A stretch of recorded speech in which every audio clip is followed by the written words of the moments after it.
जयशंकर प्रसाद द्वारा रचित कविता बीती विभावरी जागरी का पूर्ण भावार्थ।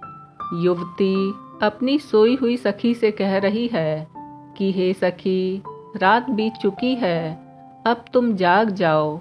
वह प्रेरित करते हुए आगे कहती है कि देखो, पूरी प्रकृति अब क्रमशः जागरण की ओर बढ़ रही है। आकाश के तारे धीरे धीरे डूब रहे हैं। ऐसा लग रहा है कि उषा एक समझदार स्त्री की तरह है, जो खूब सवेरे पनघट पे पानी भरने के लिए आ गई है।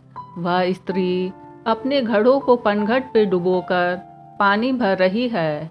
यूं कहें कि अंबर रूपी पनघट पर तारे रूपी घड़ों को उषा रूपी गृहकार दक्ष स्त्री डुबो रही है।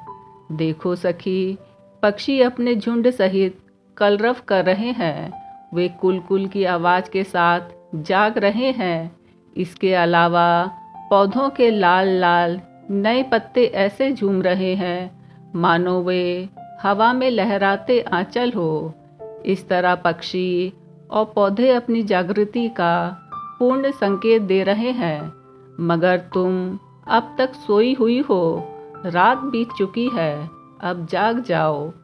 कल जिस कोमल लता को तुमने देखा था, वह आज कली से सजी हुई दिखाई पड़ रही है।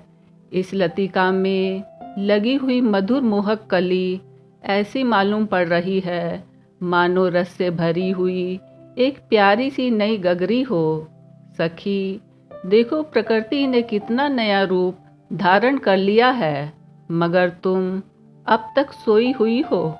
इतना कहने के बाद युवती अपनी सोई हुई सखी के निजी प्रसंग का सांकेतिक उल्लेख करती है। वह चाहती है कि उसकी सखी का वियोग जनित दुख दूर हो, वह जगे और प्रकृति के उल्लास से जुड़कर अपने व्यक्तिगत दुख को हल्का कर ले। वह कहती है कि सखी, रात में तुम्हारे होठों पर जो लाली लगी थी, वह अभी तक जस की तस है। रात में तुमने अपने लंबे बालों में जो सुगंधी लगाई थी और बालों को सजाया था, वह अभी तक वैसे ही हैं, जबकि पूरी रात बीत चुकी है। सखी, मैं सब समझ रही हूँ। तुम्हारी आँख में विहाग का राग भरा हुआ दिखाई पड़ रहा है। यह राग बता रहा है कि तुम अपने प्रिय की प्रतीक्षा में रात के तीसरे पहर तक जगती रही हो। मैं जान गई हूँ कि प्रतीक्षा में व्याकुल होकर तुमने रात के तीसरे पहर में गाया जाने वाला विहाग का राग गाया होगा, और उसी राग का भाव अपनी आँखों में बसाए हुए निराश होकर तुम सो गई होंगी। सखी, अब जाग जाओ, रात बीत चुकी है।